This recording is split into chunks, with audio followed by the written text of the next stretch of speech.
Hello friends, welcome back to my channel. তো এখন কিন্তু বিকেল 4:30 বাজে। এখন থেকে আমি আমার ব্লগটা স্টার্ট করছি। তো দেখতেই পাচ্ছ বালতিতে জল ভরা দেখে তোমরা হয়তো ভাবছো কি হয়েছে। তো আজকে যেহেতু শনিবার, তো কাল রবিবার, শুনেছি রবিবার রাতের বেলা ঝড় আসার কথা, যেটার নাম হচ্ছে রেমাল। তো এখন থেকেই দেখতে পাচ্ছ মেঘলা হয়ে আছে আকাশ পুরো। তো তাই জন্য ভয়ে আমরা সব বালতি গামলা সব যতটা পারছি ভরে রাখছি। ব্যারেলগুলো নামিয়ে নিয়েছি খাবার জলের। আমাদের বাড়িতে যেহেতু খুবই সমস্যা জলের, তো বড় দেখতে পাচ্ছ ওপর থেকে পাইপ নামাচ্ছে।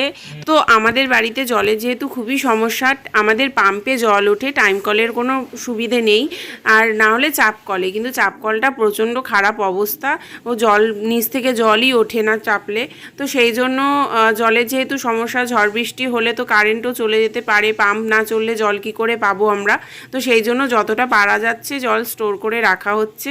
তো আমাদের ওপরে একটা বড় ট্যাঙ্ক বসানো হয়েছে, তো যেটা আগের ট্যাঙ্ক ছিল সেই ট্যাঙ্কটাকে নিচে রাখা হয়েছে।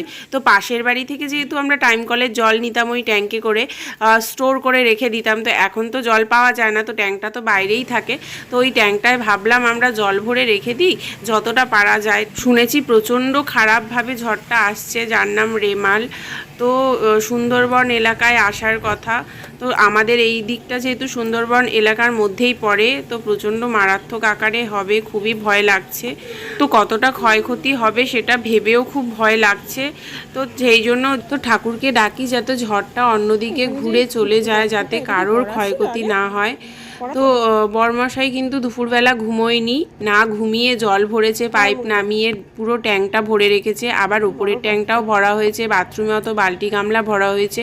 আর ব্যারেলগুলো যে দেখতে পেলে, আমাদের এখানে খাওয়ার জলের ব্যবস্থাও নেই তেমনভাবে, তো ওই জন্য ব্যারেলগুলোও ভরে রাখা হচ্ছে। আমাদের কিন্তু খাবার জলেও ভাত বসানো হয়, রান্নাও হয়, ভাতও বসানো হয়। তো ট্যাঙ্কের জলে রান্নাও করা হয় না, যেহেতু প্রচণ্ড আয়রন, ভাত করতে খুবই সমস্যা হয়, ভাত হয় না, লাল হয়ে থাকে চাল, ভাত সহজে সেদ্ধ হয় না। তো সেই জন্য আমাদের খাবার জলেই ভাত রান্না করা হয়। তো সেই জন্য প্রচুর পরিমাণে জল লাগবে, তো যতটা পারা যায় স্টোর করে রাখা হচ্ছে আমাদের। তো তোমরাও সবাই সাবধানে থেকো, রবিবার কোথাও বাড়ি থেকে বেরিও না, সবাই একসাথে বাড়িতেই থেকো প্লিজ। পরে রেখেছি বালতি গামলা সব ভর্তি, এটা একটু চালিয়ে দিই আর একটু। গামলাগুলো সব ভরা হয়ে গেছে, বালতি ভরা গেছে, ওপরেও ভরা হচ্ছে। দেখুন এক বালতি জল পুরো নোংরা হয়ে গেল, এই যে পুরো কালা হয়ে গেল। এই জলগুলো সব ভালো জল, আমি ভরে রেখেছি, সব ভরা হয়ে গেছে। শুধু এই জলটা নোংরা গেলে এটা বাথরুম টুকটাক দিয়ে দিলে হয়ে যাবে। কি দেখবো, এখনো নোংরা পড়ছে। চালাবো কলটা, চালাবো এই কলটা ভেতরে পড়ছে, দাঁড়াও দেখছি। তো আমি তোমাদের সাথে ছোট্ট একটা ব্লগ শেয়ার করলাম। আমার ব্লগটা ভালো লাগলে অবশ্যই লাইক কমেন্ট শেয়ার করে দিও প্লিজ। টাটা।